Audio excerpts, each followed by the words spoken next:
Hi student, my self Saurabh Shukla और आज मैं आप सभी के लिए लेके आया हूँ इंडस वैली सिविलाइजेशन, जो एंशियंट हिस्ट्री और एग्ज़ाम प्रोस्पेक्टिव से बहुत ही इंपॉर्टेंट टॉपिक है।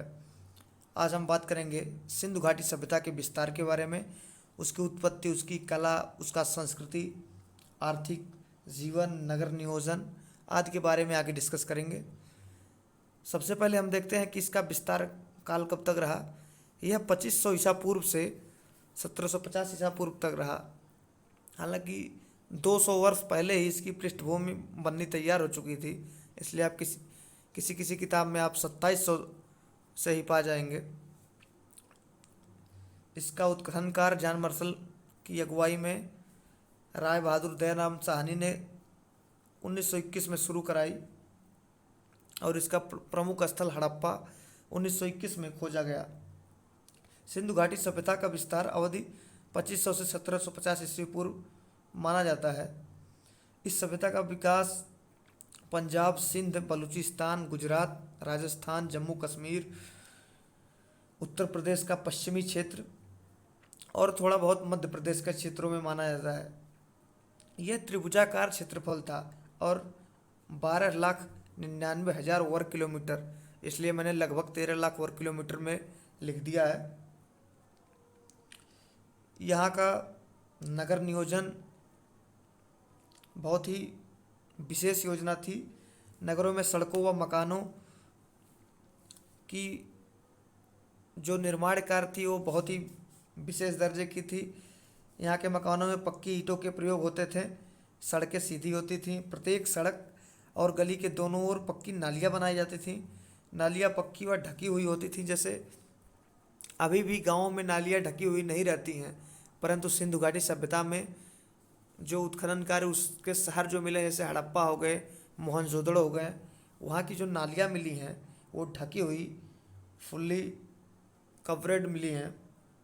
तो इससे पता चलता है कि वहाँ का जो कल्चर था वो एकदम स्वच्छ था। यहाँ के स्नानागार प्रायः मकान के उस भाग में बनाए जाते थे जो सड़क अथवा गली के निकटतम होते थे।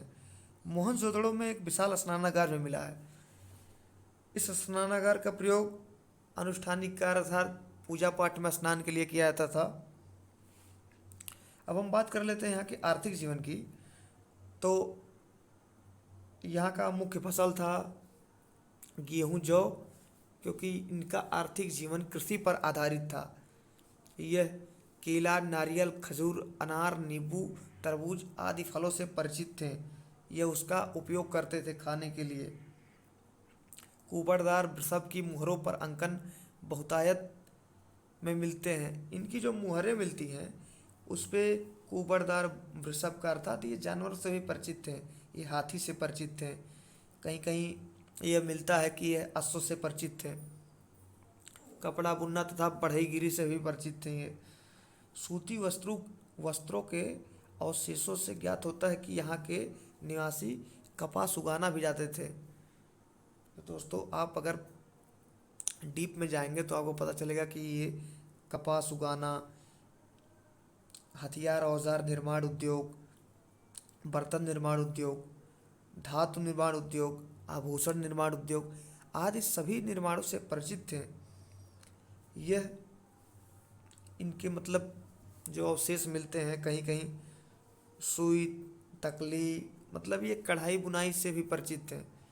तो जो इंडस वैली सिविलाइजेशन के शहर हैं वहाँ से जो अवशेष प्राप्त होते हैं उससे यह पता चलता है कि यह पूर्ण रूप से जागरूक थे। अब हम बात करते हैं यहाँ के महत्वपूर्ण उत्खनन स्थलों की। तो हड़प्पा 1921 में दयाराम साहनी द्वारा खोजा गया। मोहनजोदड़ो की खुदाई राखलदास बनर्जी जी द्वारा 1922 में की गई। अब एग्ज़ाम प्रोस्पेक्टिव से ये देखिए कि हड़प्पा जो है वो पंजाब प्रांत और इस समय पाकिस्तान में पाया जाता है। मोहनजोदड़ो जो है वो सिंध का लरकाना ज़िला जो है पाकिस्तान में इस समय अवस्थित है। तीसरा है चनहुदड़ो, जिसको 1931 ईस्वी में M.G. मजूमदार की अगुवाई में खोजा गया। यह भी सिंध पाकिस्तान में ही स्थित है। कोट दीजी भी जो फजल अहमद द्वारा 1953 में खोजा गया, यह भी सिंध पाकिस्तान में ही है। रोपड़ जो है वह पंजाब, जो भारतीय पंजाब है वहाँ है। कालीबंगा यह भी भारत में है। लोथल भी भारत में है। और आप यहाँ से नोट कर सकते हैं कि जैसे बनावली हो गया, सुरकोटड़ा हो गया, लोथल हो गया, यह सभी स्थल इंडस वैली सिविलाइजेशन के प्रमुख स्थल हैं। आगे हम देखते हैं इसके जो महत्वपूर्ण प्रमाण मिलते हैं, जैसे बंदरगाह का साक्ष्य हो गया लोथल से, कांसे की नर्तकी हो गई मोहनजोदड़ो से, सूती कपड़े का साक्ष्य हो गया मोहनजोदड़ो से, जहाज के निशान वाली मोहर मोहनजोदड़ो से, आदि ऐसी सभी साक्ष्य मिलते हैं जिससे इंडस वैली सिविलाइजेशन को हम पूर्ण रूप से समझ सकते हैं। इसका जो सामाजिक जीवन था वह खुदाई में प्राप्त नारी मूर्तियों से अनुमान लगाया जा सकता है कि उनका जो परिवार है वो मातृसत्तात्मक था। जैसे इस समय का जो परिवार चलता है वो पितृसत्तात्मक चलता है, परंतु इंडस वैली सिविलाइजेशन के समय में मातृसत्तात्मक शासन काल था। समाज व्यवसाय के आधार पर 4 भागों में विभाजित था: विद्वान, योद्धा, व्यापारी तथा शिल्पकार और श्रमिक। जैसे आज हम 4 कैटेगरी बांटते हैं, ब्राह्मण, क्षत्रिय, वैश्य, शूद्र, परंतु उस समय की जो कैटेगरी बांटी गई थी वो थे विद्वान, योद्धा, व्यापारी तथा शिल्पकार और श्रमिक। सैंधव निवासी शाकाहारी तथा मांसाहारी दोनों प्रकार का भोजन करते थे। गेहूँ, जौ, चावल, तिल तथा दाल आदि उनके प्रमुख खाद्यान्न थे। सोना, चांदी, हाथी दांत, तांबे एवं सीप से निर्मित आभूषण जैसे कंठार, कर्णफूल, हंसुली, भुजबंद तथा कड़ा आदि का प्रचलन भी था उस समय पे। मतलब वह आभूषणों से, हथियारों से भली भांति परिचित थे। सैंधव निवासी आमोद प्रमोद के प्रेमिक थे। जुआ खेलना, शिकार करना, नाचना, गाना बजाना आदि लोगों के आमाद प्रमोद के साधन थे। पासा इस युग का प्रमुख खेल था। उस युग में खेल को भी बहुत बढ़ावा दिया गया। उस समय जुआ भी खेलते थे लोग, पासा का भी उपयोग करते थे। यहाँ का धार्मिक जीवन जो था वो मातृदेवी के संप्रदाय का सैंधव संस्कृति में प्रमुख स्थान था। यहाँ पर पशुपतिकाल, महादेव, लिंग, वृक्षों व पशुओं की पूजा की जाती थी। लोथल और कालीबंगा के उत्खननों का परिणाम स्वरूप कई अग्निकुंड तथा अग्निवेदिकाएं मिली हैं। जैसे यहाँ दर्शाया गया है, अग्निवेदिकाएं लोथल व कालीबंगा से प्राप्त हुई हैं। स्वास्तिक चिन्ह संभवतः हड़प्पा सभ्यता की देन है। जो स्वास्तिक चिन्हों का उपयोग हम सनातन धर्मी लोग करते हैं पूजा पाठ में, अनुष्ठानों में, वह हड़प्पा सभ्यता से ही मिला है। यहाँ का लेखन कला अभी तक तो पढ़ा नहीं जा सका, परंतु इसमें चित्र और अक्षर दोनों ही ज्ञात होते हैं। यह लिपि प्रथम लाइन में दाएं से बाएं तथा द्वितीय लाइन में बाएं से दाएं लिखी गई है। यह तरीका बाउस्ट्रोफिडन कहलाता है। अर्थात कभी कभी एग्जाम में पूछ लेता है कि बाउस्ट्रोफिडन क्या है, तो यह एक लिपि लिखने का तरीका है जो हड़प्पाई लोग यूज करते थे।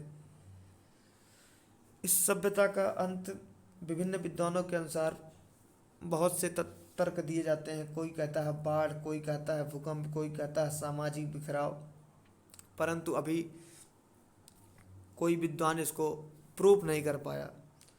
तो आगे भी आप हमारे वीडियो के साथ बने रहिए, और अगर आप हमारे चैनल पर नए हैं तो सबसे पहले हमारे चैनल को सब्सक्राइब कीजिए। Thank you so much.